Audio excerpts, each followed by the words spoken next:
Oh, it's off the post. It's 1-0. Pace again. 4-1 France.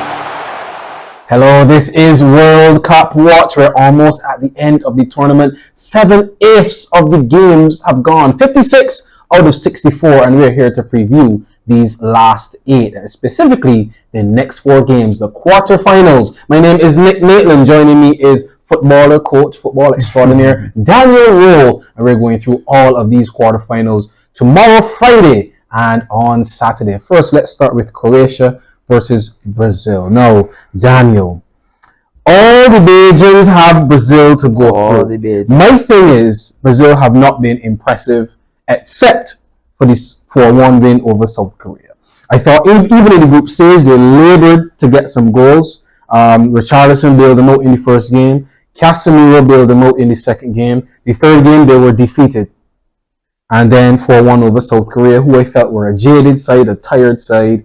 So Brazil haven't really impressed me for all the attacking talent there. Meanwhile, Croatia, an aged team, getting older, but they can take you the distance. 2 hours of football means nothing to them, apparently. So where do you see this game being won or lost tomorrow, Croatia and Brazil? Well, that South Korea game, I think South Korea already, I don't want to say they had given up, but South Korea definitely, like you said, they did look jaded. Yeah. That being said, I don't know if I can agree with you on that point that Brazil haven't played football, because I think especially in their second game, they were without Neymar.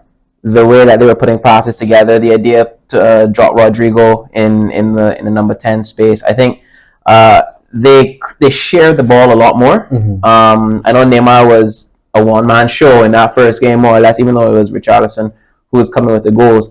But I do think that Brazil have looked. One thing that I have to say, I haven't seen this since maybe 2002. The way Brazil are enjoying their football. The last 2 World Cups, particularly the one in Brazil, they were just everything to Neymar, and then let's try to play off of him. But in this World Cup now, everybody looks like they're enjoying their football. Whether it's Dani Alves or Danilo, Thiago Silva at 38 years old.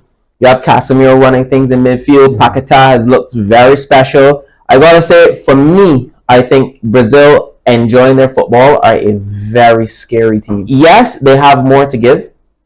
Rafinha especially, he was getting into really good positions against South Korea, but he had a terrible night in front of goal. But I will say that I definitely look forward to Brazil. I really have my money on Brazil in this one, because yes, Croatia can run. Croatia will have heart. They will go the distance. But they've looked a little shaky on defense. They look like they've struggled to create things here and there. I would say so too. Yeah. So I think that a Brazil that's enjoying their football is gonna turn up the samba and they're gonna dance. I think they're gonna dance. So no swan song for Luka Modric. No. And well, that's your prediction. My prediction is in the next semi-final, there'll be no swan song for one Lionel Messi. Everybody has Argentina versus Brazil in this semi-final, forgetting that there's a Croatian team, forgetting that there's a Netherlands team who have, I don't think they've been undefeated in their last 3 games. Cody Gakpo is in great form. Every single one of the back 5 is in great form. The midfield looks good as well. The manager is out for revenge against Argentina. And Argentina, apart from Messi, I don't see any of their other players really stepping up to the fore, except for Julian Alvarez. All the other players are kind of shell-shocked, not really stepping up to the plate as they should for Argentina. And I think that Netherlands are going to take advantage of that. Here's one that I actually will agree with you on. Argentina have played a lot of good football. They've been very good, I'd say, defensively. They've kept it tight. Apart from that Saudi Arabia game, they haven't really conceded many shots on target. And I think that despite that, I do think that they're not creative enough outside of Messi. Messi can change games on his own. He's the best player we've ever seen. Yeah. Right? But I do think that he doesn't have the cast. Di Maria is not in the form that Di Maria was in. He's not. Same with Papu Gomez. So I think yes, Julian Alvarez has been in great finishing form. We'll see if they keep with him instead of Lautaro. We'll see if the Dybala gets to run out. Yeah. But I do think that Netherlands has it in them to cause an upset. And the reason I say upset is because it seems like 90% of the planet is just looking and telling Messi he deserves it. But football being a team sport. Let's look at these games on Saturday, and we'll start with Morocco and Portugal. I think both of these teams are good from front to back. The only difference with Morocco and Portugal, Morocco doesn't seem to be able to put away teams. Yes, you can keep them from scoring, but can you go up the other end and put the ball in the net? I thought in the last game against Spain, if there were a few counter-attacks, that if they had put the ball in the back of the net, for example, that would have been clear daylight between themselves and Spain. Spain really had no chance. 4 shots, 1 on target for the entire 2 hours, really, for all the possession that Spain had. So Morocco can soak up pressure, but in terms of meeting out that same pressure, I have a little question marks. Portugal, on the other hand, for me, are good from front to back. Great midfield, great defense, 2 fantastic central defenders, and up front, just a load of talent. So here, I think Morocco, one step too far, even though they've done well. But I wouldn't be surprised if Morocco get the victory over Portugal. This was the reason I was saying that group that had Morocco in it, Morocco, Canada, Belgium, and who's the other team? Morocco, Canada, Belgium, and Croatia. Croatia, right.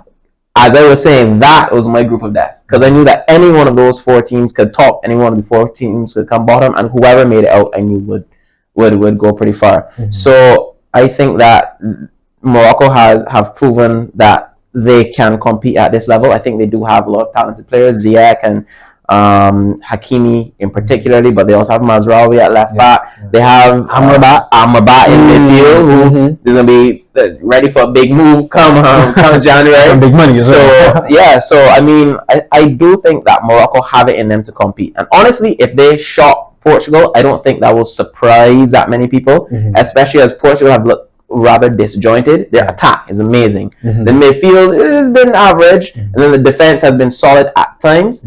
But then they're so chunky and separate. So you have Bruno Fernandes trying to create a lot, but he seems far removed from the João Felix and the especially Rafael Leao up top. You know, Gonzalo Ramos came in for Ronaldo. I don't think he's going to get that spot back. I don't think Ramos is going to start. I don't think he's going to get that spot back. But we see that Portugal's attack is ruthless. They have all the ability. I gotta say, I'm a little disappointed with Bernardo Silva. I haven't seen more of him, because for me, he's the most talented player on that team. But I haven't seen as much of him as I'd like. I know he's playing a little bit deeper in midfield, so that I know that counts against him. But I'd like to see some more from. If you can get their midfield to step up, I think they can deal with Morocco more easily than Spain, because Spain will keep possession in less dangerous areas than Portugal will look to. So and I would like to see Leao get a chance. That's the honest truth. He's come on twice. He scored both times he come on. So we're hoping to see Portugal carry that on. And again, Morocco, strong team, but I think, just like you said, I think this is it for them. This is it for them. Let's talk about these 2 games, these 2 teams, I should say, that persons are ruling out one team and putting all their hopes on one because of one man. Kylian Mbappe currently is the top scorer at this World Cup. 5 goals, 2 assists. He's in the running for the Golden Boot and the Golden Ball. He's been balling for sure. That's young player too. Isn't he still? No, I think he's 23. I don't think that he will be eligible. But who would be the best young player? We'll talk about that later.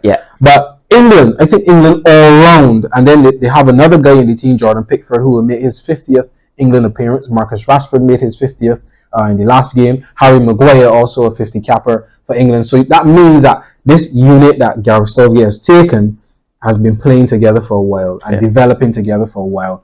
And I think it will come down to Gareth Southgate's coaching, because he has the quality. They've been playing great football, the most scorers of any nation at the World Cup. Free-flowing football, great defense as well, and a midfield now that looks rejuvenated with Jordan Henderson, Jude Bellingham, all this. So England have a great chance, and people are ruling them out because of the heroics of Kylian Mbappe. And I think that the French fans will be in for a massive surprise come Saturday evening. What say you? I'm seeing this one going to penalties. Oh no! I'm calling a 2-all, and a penalty.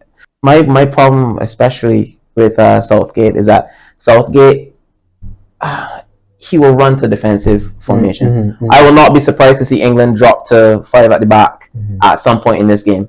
If they go up, I can definitely see that happening. But even like from the start, I know he's been playing 4-2-3-1 going through this World Cup, but now that he's up against like stiff opposition that are in form, I do think that he will tend to try to play safe.